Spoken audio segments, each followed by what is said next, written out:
If you've been told you're stressed, burnt out, anxious, or just getting older, but deep down you know something doesn't feel right, this video might explain a lot.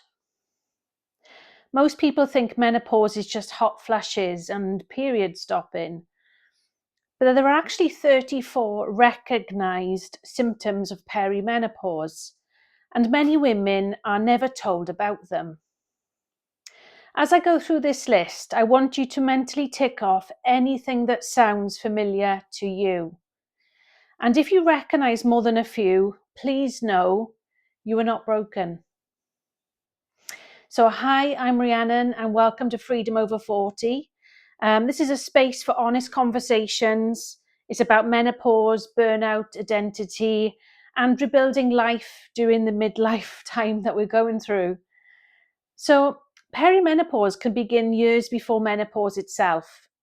Often in our late 30s or 40s, even, many women don't realize that the symptoms they're experiencing are actually hormonally driven.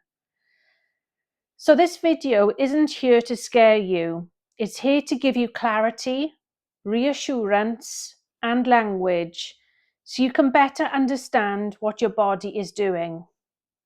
And as you can see, I've got my notes here to help guide me through this video because I want to make sure I cover everything that I possibly can to help you just get a little bit more understanding about these 34 well-known, recognized, or not so well-known to some, but recognized symptoms of perimenopause and menopause. So let's start with the symptoms most people recognize.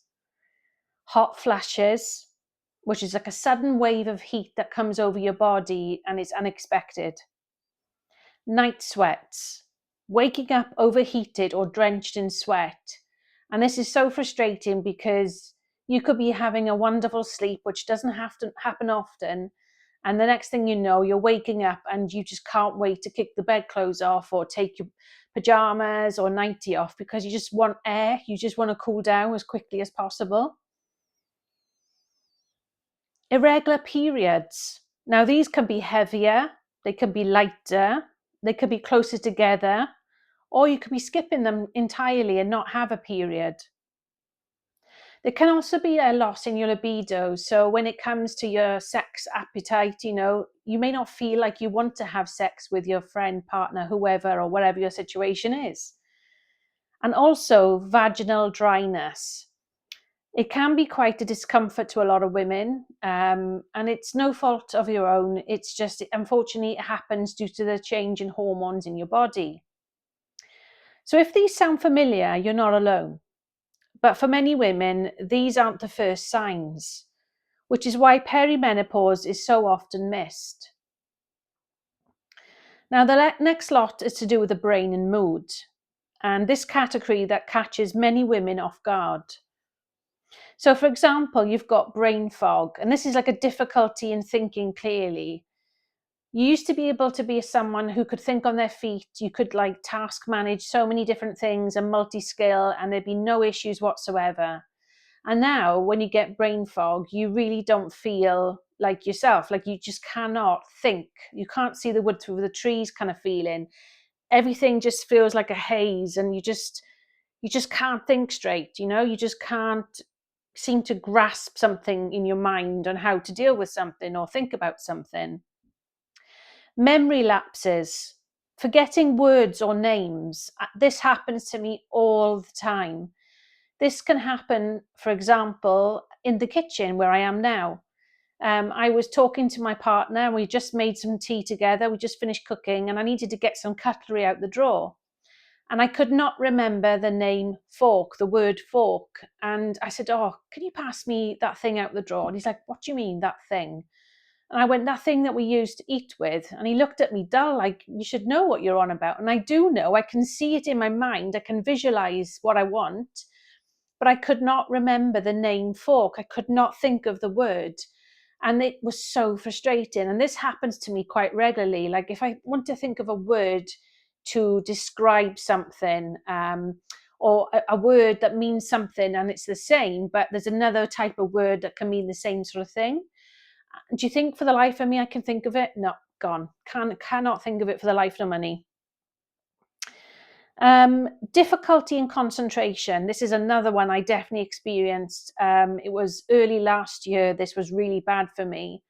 For example, my job, I spin lots of plates, as in I have so many different tasks and different priorities to deal with on a daily basis. And a simple thing that I've done for years and years and years, which is basically saving a document, which was a Word Microsoft document on the computer, and I wanted to send then the file to someone. Do you think I could remember to even save a document, let alone send a file via email? Something that's so simple that I've done thousands of times. I could not think what I had to do, and I just burst into tears, and it's so like not me. And it's just frustrating because you know you're more than capable, you know that you know what to do, but can you think of what to do? No, it's just not there. You can have as well anxiety, and it can be quite sudden or unfamiliar to you, of suffering with anxiety. So if you've been like a very confident person all your life, and all of a sudden you're having this anxious gut feeling where you've got a knot in your stomach or a tight chest, and you just cannot think, and you know your heart is racing, then that is something that I have definitely experienced, and it's a nightmare. It's so not a nice place to be when you're feeling anxious. And when it comes on all of a sudden, when normally you just be completely fine, you would just get on with your daily job or whatever it is, or even going outside, having anxiety, going to the supermarket, driving the car, simple things. I've been driving for many, many years, no issues whatsoever, very confident driving. I'll drive anywhere, not a problem. But sometimes I just had to think twice about, do I actually want to go out the door and face people, or go out the door and drive somewhere? And it's so not me. So that anxious feeling, again, triggered more so when I was given from my GP progesterone tablets, because there was a change in my decline with my menopause, my hormone levels, and I was definitely going into the menopausal stage. My GP prescribed me progesterone, and it actually made me so anxious. I was just constantly having panic attacks as well with them. And I was very teary because I felt frustrated that I was feeling so not myself, so anxious, when normally that is not me at all. Like, I can pretty much go anywhere and it will not bother me whether I'm on my own or whatever. I'll happily walk into a room full of people I don't know. I just don't care. I just get on with what I need to get on with. But I went through a stage for about 4 months where I was so up and then so down with the anxiety, and it would just come on like literally a click of the finger, and I would just be panicking. One time it was so bad, I had to literally turn around. I literally walked into work. I lasted about half an hour, and the panic attack was so strong. Like I just could not relax. I could not get out of this anxious feeling that I had to literally go home to work. I couldn't cope with being in the office. Thankfully, that was only the once that I've gone through that. But believe me, it's not a nice place to be. So if you are going through anxiety, I feel you. Please seek medical professional advice, okay? So let's go back to my notes. So another thing that you can experience is low mood or depression. Now, I personally haven't really experienced this, but that is a sign.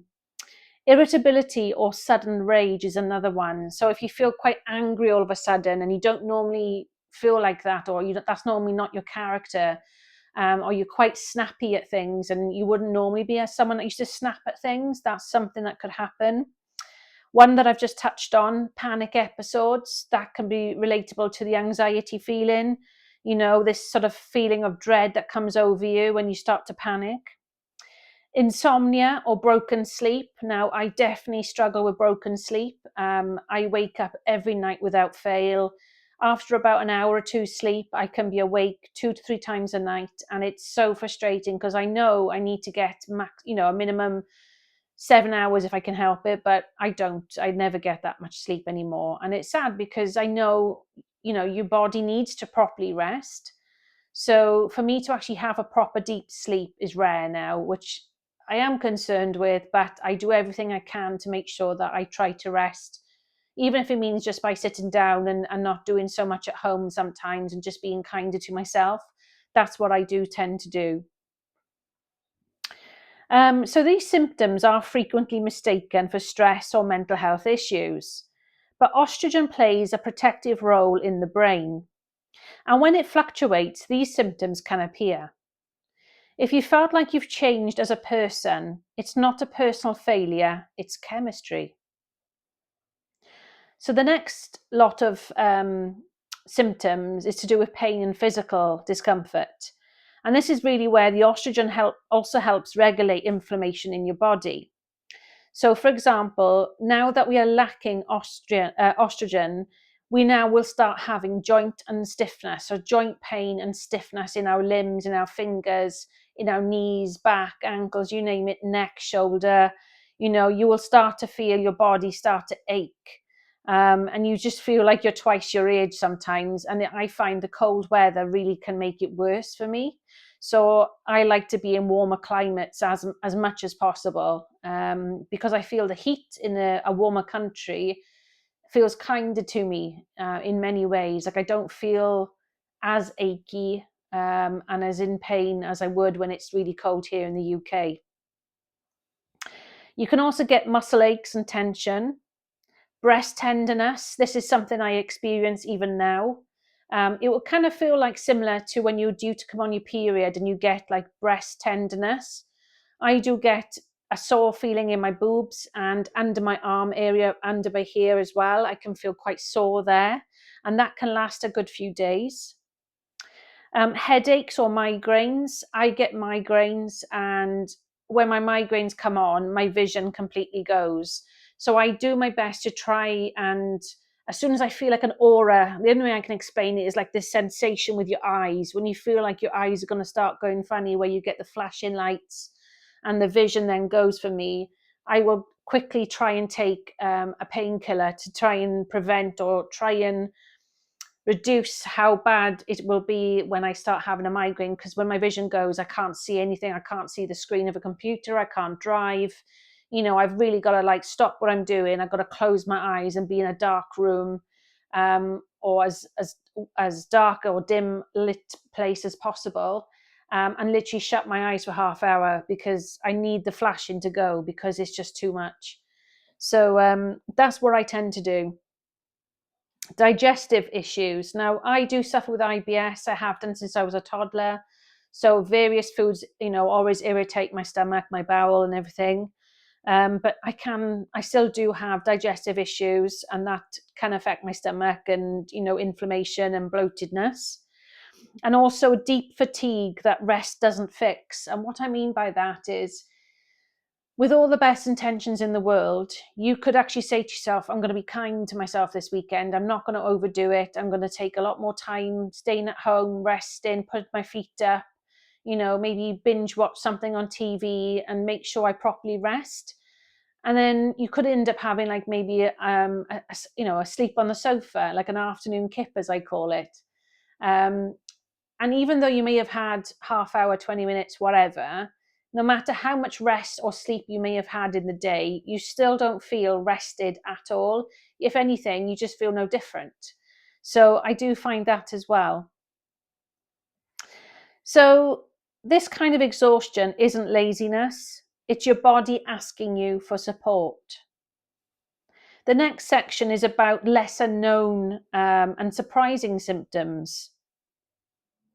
Sometimes you might feel electric shock sensations, like you've literally had electric shock. And I do get this from time to time. Formication is crawling sensation. It's where your skin feels like there's something crawling on your skin, and like as if a fly has landed on you or something, but there's nothing there. But your skin feels like there's something on your skin and there isn't. It's a weird, weird feeling to have. A burning mouth sensation or metallic taste in your mouth. Now, I still get now and again a metallic taste in my mouth, and it's weird. It'll just come on randomly. It's not when I've eaten or drunk something. It'll just sporadically come on, and I'm like, why am I tasting that? I haven't gone anywhere near anything or to make my mouth taste that way or feel like that I'm tasting metal. This next one is one I suffer with on a daily basis and have done for a good few years, and that's tinnitus. Tinnitus is where you hear like a high-pitched squeak or like a high-pitched sound in your ears, like such a high sound in my ears. You might have it in just one ear, but I have it in both, and it fluctuates daily, hourly, in terms of how loud the ringing in my ears happens. I have to wear a double headset when I'm dealing with Teams calls, meetings online, things like that, because I struggle to hear.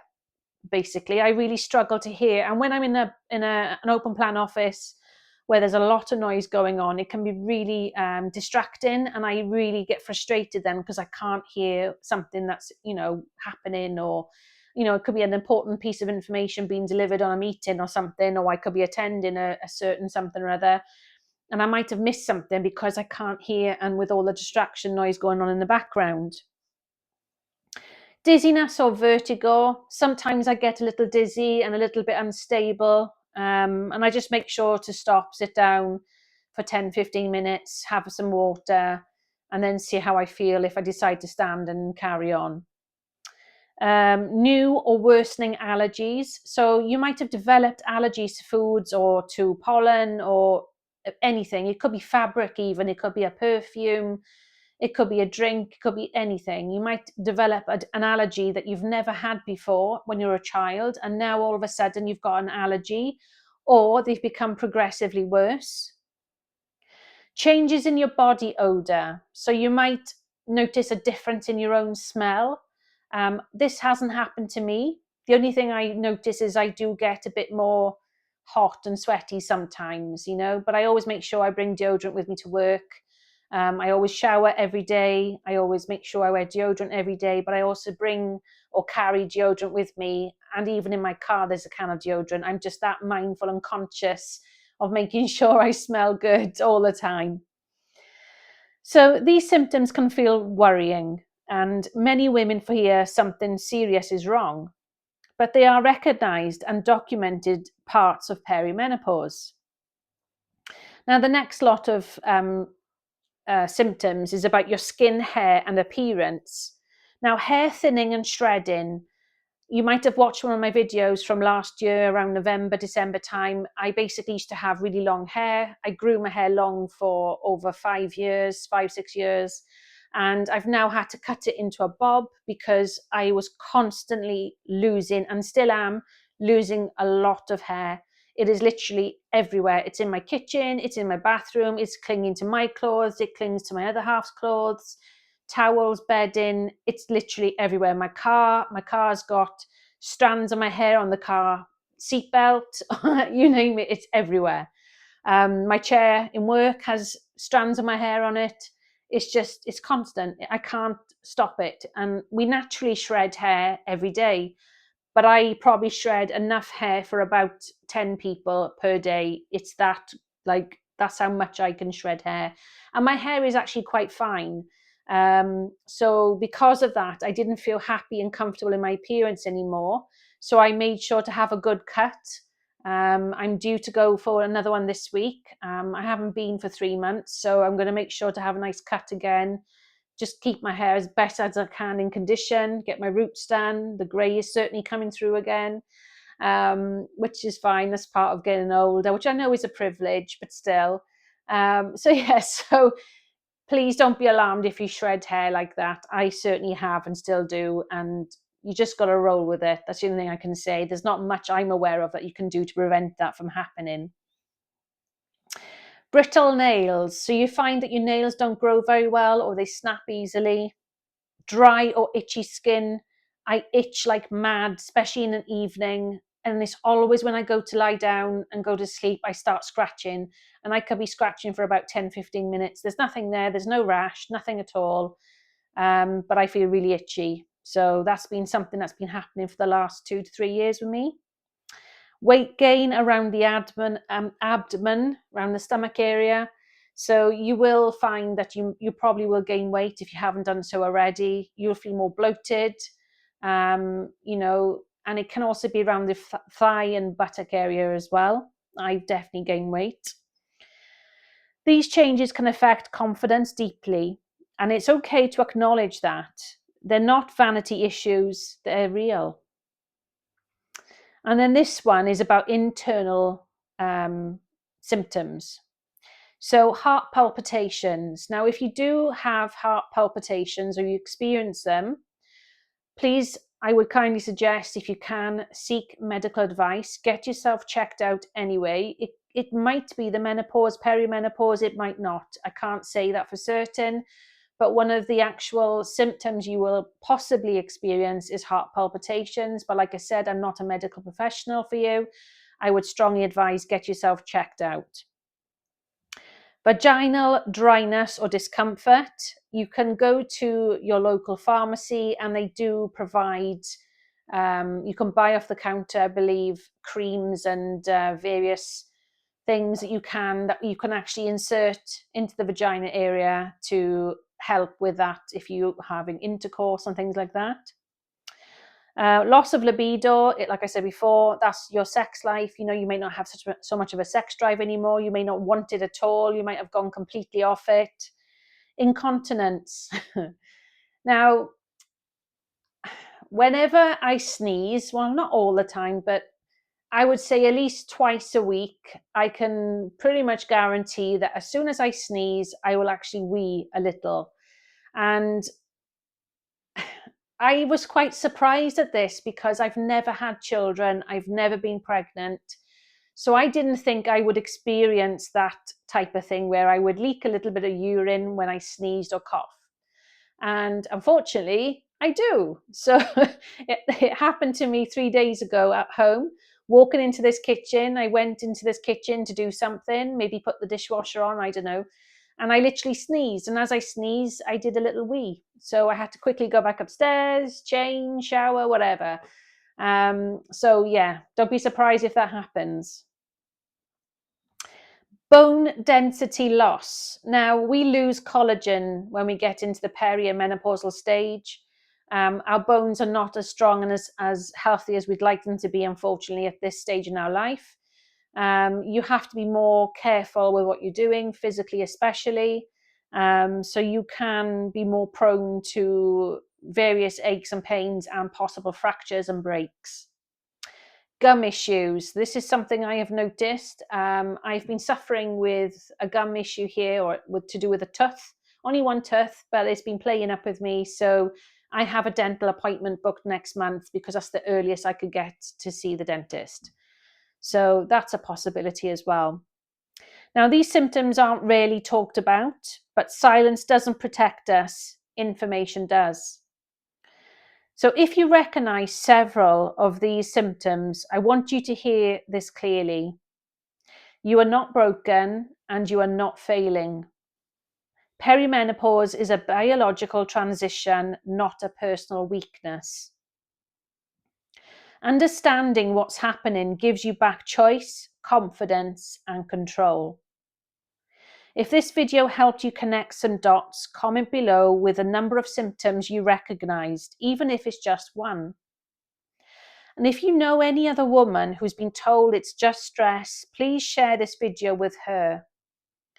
Please subscribe to my channel Freedom Over 40 for honest conversations about menopause, breakout, and creating life that truly supports you. Thank you all for being here, and I really appreciate you all for listening. Have a great rest of the week, guys. I should be back again soon with another video.